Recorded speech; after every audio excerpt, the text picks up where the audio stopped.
ಮುನಿರತ್ನ ಪ್ರಕರಣದಲ್ಲಿ ಈಗಾಗಲೇ ನಮ್ಮ ಹಿರಿಯ ನಾಯಕರುಗಳು ಸ್ಪಷ್ಟ ಮಾಡಿದ್ದಾರೆ. ನನ್ನ ಡಿ ಕೆ ಸುರೇಶ್ರವರು ಸ್ಪಷ್ಟ ಮಾಡಿದ್ದಾರೆ. ಇವರು ಮುನಿರತ್ನ ಅವ್ರು ನಾನು ಮೊನ್ನೆ ನೋಡಿದೆ, ಆ ಮೊಟ್ಟೆ ಹೊಡೆದ್ರಲ್ಲ, ಮೊಟ್ಟೆ ಹೊಡೆದಿದ್ದು ನಾನು ಬರುವಾಗ ನೀವು ಟಿ ವಿಲಿ ತೋರಿಸಿದ್ದು ನೋಡ್ತಾ ಇದ್ದೀನಿ. ಅದು ಹೆಂಗೆ ಅಷ್ಟು ಚಂದೊಳಗೆ ಮುನಿರತ್ನ ತಲೆಗೆ ಹೋಗಿ ಹೊಡಿಯೋಕ್ಕಾಗುತ್ತೆ? ದೊಡ್ಡ ಜನ ಒಂದು 50-60 ಜನ ಬರ್ತಾಯಿದ್ರಲ್ಲಿ, ಮುನಿರತ್ನವ್ರ ತಲೆಗೆ ಹೊಡಿತು ಹಾಳಾದ ಮೊಟ್ಟೆ. ಅದು ಎಷ್ಟು ಗುರಿ ಇಟ್ಟು ಹೊಡೆದ್ರು ನನಗೆ ಗೊತ್ತಾಗಲಿಲ್ಲ ಅವ್ರಿಗೆ.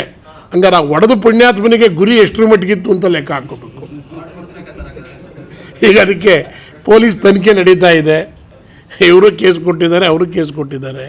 ಮುನಿರತ್ನ ಅವರು ಏನು, ನಾವು ಮುನಿರತ್ನವ್ರ ಬಗ್ಗೆ ಏನು ಹೇಳಬೇಕಾಗಿಲ್ಲ, ಒಳ್ಳೆ ಕಲಾವಿದರವರು.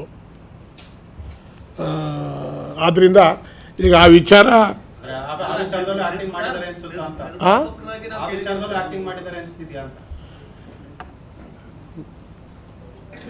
ಮುನಿರತ್ನರವರು ಈಗಾಗಲೇ ನಮ್ಮ ಸುರೇಶ್ರವರು ಸಂಪೂರ್ಣವಾಗಿ ನಿನ್ನೆ ಸ್ಪಷ್ಟವಾಗಿ ಹೇಳಿಕೆ ಕೊಟ್ಟಿದ್ದಾರೆ. ನಾನು ಅವ್ರು ಹೇಳಿಕೆ ಕೊಟ್ಟಿದ್ದನ್ನೇ ನಾನು ಸಹಿತ ಅನುಮೋದಿಸ್ತೀನಿ. ಈ ವಿಚಾರದಲ್ಲಿ ಹೆಚ್ಚು ಹೇಳೋದಕ್ಕಿಂತ ಅವ್ರಿಗೆ ನಮ್ಮ ಡಿ ಕೆ ಸುರೇಶ್ರವರು ಮಾಜಿ ಸಂಸದರು ಹೇಳಿರ್ತಕ್ಕಂಥದ್ದು ಯಾವುದು ಇರ್ಬೋದೇನೋ ಅಂತ ಅನ್ನಿಸ್ತತೆ ನನಗೆ. ಅಲ್ಲ, ನಾನು ನಿಜ, ನೀವು ನಂಬ್ತಿರಿಲ್ವ, ಮೊಟ್ಟೆ ಹೊಡೆದಾಗ ನಾನು ಬೆಂಗಳೂರಲ್ಲಿದ್ದೆ. ಮೊಟ್ಟೆ ಹೆಂಗೆ ಹೊಡಿತು ಅಂದರೆ, ಅಲ್ಲ ರೀ, ನಾನು ಇಲ್ಲಿಂದ ನಿಮ್ಗೊಂದು ಮೊಟ್ಟೆ ಹೊಡಿಯೋಕ್ಕಾಗಲ್ಲ ನಿಮ್ಮ ತಲೆಗೆ, ನಿಮ್ಮೆಲ್ಲರನ್ನೂ ಮೀರು ಆ ಕಡೆಗೆ ಬಿಟ್ಬಿಡುತ್ತೆ. ಅದು ದೂರದಿಂದ ಅವ್ನು ಹೆಂಗೆ ಹೊಡೆದ ಅಂತ, ಅದಕ್ಕೇನು ಮ್ಯಾಜಿಕ್ ನಡೀತು ಅಂತ ತಿಳಿದು ಇದ್ರ ಬಗ್ಗೆ ಪೊಲೀಸ್ ಇಲಾಖೆ ಸಂಪೂರ್ಣ ತನಿಖೆ ಮಾಡಬೇಕು ಅಂತೇಳಿ ನಾನು ಸರ್ಕಾರ ಒತ್ತಾಯ ಮಾಡ್ತೀನಿ. ಇಲ್ಲ, ಮುನಿರತ್ನ ನಮಗೆ ಒಳ್ಳೆ ಸ್ನೇಹಿತರೆ ಪಾಪ. ನನಗೆ ಒಳ್ಳೆ ಪರಿಚಯಸ್ಥರು. ಬಟ್ ಅವ್ರ ಇತ್ತೀಚಿನ ವಿಚಾರಗಳನ್ನು ನೋಡಿದಾಗ ನನಗೆ ನಿಜಕ್ಕೂ ಸಹಿತ ಒಬ್ಬ ಶಾಸಕ ಇವೆಲ್ಲ ಮಾಡ್ತಾರಾ? ನಾನು ಎಮ್ ಎಲ್ ಎ ಆಗಿದ್ದೀನಿ, ನಾವು ಎಮ್ ಎಲ್ ಎಗಳಾಗಿ ಕೆಲಸ ಮಾಡಿದ್ದೀವಿ. ಜನಗಳು ಈಗ ವಿರೋಧನೂ ಮಾಡ್ತಾರೆ, ಜನ ಪರನೂ ಮಾಡ್ತಾರೆ. ಏನು ನಮ್ಮ ಪರವಾಗೇ ಪ್ರಜಾಪ್ರಭುತ್ವದಲ್ಲಿ ಒಂದೇ ಕಡೆ ಮಾಡಬೇಕು ಅಂತ ಏನಿಲ್ಲ. ಆದರೆ ನಾನು ಆ ವಿಡಿಯೋಗಳು, ಆ ಸೆಕ್ಸ್ ವಿಡಿಯೋಗಳು ಇವೆಲ್ಲ ನೋಡಿಬಿಟ್ಟು ದಿಗ್ಭ್ರಾಂತನಾಗ್ಬಿಟ್ಟೆ. ಹೋಗಿ ಪಾಪ ನಮ್ಮ ಅಪೋಸಿಷನ್ ಪಾರ್ಟಿ ಲೀಡ್ರು ಅಶೋಕ್ ಅವ್ರಿಗೇ ಇದನ್ನು ಚುಚ್ಚಕ್ಕೆ ಹೋಗಿದ್ರು ಅಂತ ಹೇಳಿದ್ರೆ ನೀವು ಲೆಕ್ಕ ಹಾಕಿ, ಏಡ್ಸ್ ಬರೋವಂಥ ಕಾಯಿಲೆ. ನೀವು ಈ ಪರಿಸ್ಥಿತಿ ಎಲ್ಲಿಗೋಗಿದೆ ಅಂತ ಲೆಕ್ಕ ಹಾಕಿ.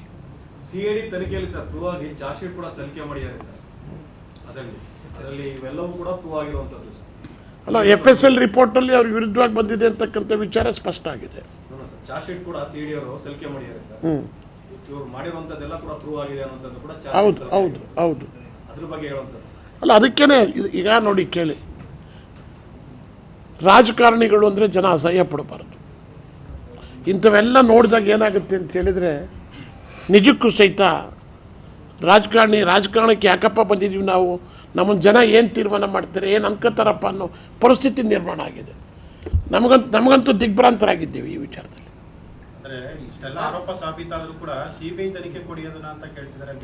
ಇಲ್ಲ, BJPಯವರು ನೋಡಿ ಕೇಳಿ, BJPಯವರು ಏನು ಆಗಬಾರ್ದು ಅದನ್ನೇ ಕೇಳೋದು. BJPಯವರು ಎಕ್ಸ್ಪರ್ಟ್ಸು. BJP ನೋಡಿ, ಈಗ ನಾಗಮಂಗಲದಲ್ಲಿ ಒಂದು ಸಣ್ಣ ಗಲಾಟೆ ಆಯಿತು. ಒಂದು ದಿವಸ ಅಶ್ವತ್ಥ ನಾರಾಯಣ ಬರ್ತಾರೆ, ಒಂದು ದಿವಸ ಛಲವಾದಿ ನಾರಾಯಣ ಸ್ವಾಮಿ ಬರ್ತಾರೆ, ಮತ್ತೊಂದು ದಿವಸ ವಿಜೇಂದ್ರ ಬರ್ತಾರೆ, ಇನ್ನೊಂದು ದಿವಸ ಅಶೋಕ್ ಬರ್ತಾರೆ. ಏನು ನಾಗಮಂಗಲದಲ್ಲಿ ಏನಾರು ಆಗಿದ್ದಾಗ ಒಬ್ಬರು ಬರಲ್ರು, ಕಷ್ಟ ಇದ್ದಾಗ ಒಬ್ಬರು ಬರಲ್ರು, ಅಡ್ರೆಸ್ ಇಲ್ಲ. ಎಷ್ಟು ಸೂಕ್ಷ್ಮವಾಗಿ ನಾನು ಹೇಳಿದೆ, ನೀವು ಹೋಗಿ ಬರ್ರಪ್ಪ, ಏನೋ ಈ ಬೆಂಕಿ ಹಚ್ಚಿ ಬರಬೇಡಿಕೊಂಡ್ರು ಅಂತ ಹೇಳಿದೆ ನಾನೊಂದು ಸಾರಿ. ನಾನೇ ಓಪನ್ ಆಗಿ ಎಲ್ಲ ಅದು ಮಾಧ್ಯಮದಲ್ಲೂ ಹೇಳಿದೆ ನಾನು. ಇವ್ರು ಹೋಯ್ತಾ ಇರೋದು ನಾಗಮಂಗಲಕ್ಕೆ ಬೆಂಕಿ ಆರ್ಸಕ್ಕಲ್ಲ, ಜಲ್ದ ಆರ್ಬಿಡ್ತದಲ್ಲ ಅಂತೇಳಿ ಉರಿಯೋಕ್ಕೆ ಏನಾರು ಪ್ಲ್ಯಾನ್ ಮಾಡಿ ಬರ್ತಾರೆ ಅಂತ ಹೇಳಿದೆ ನಾನು.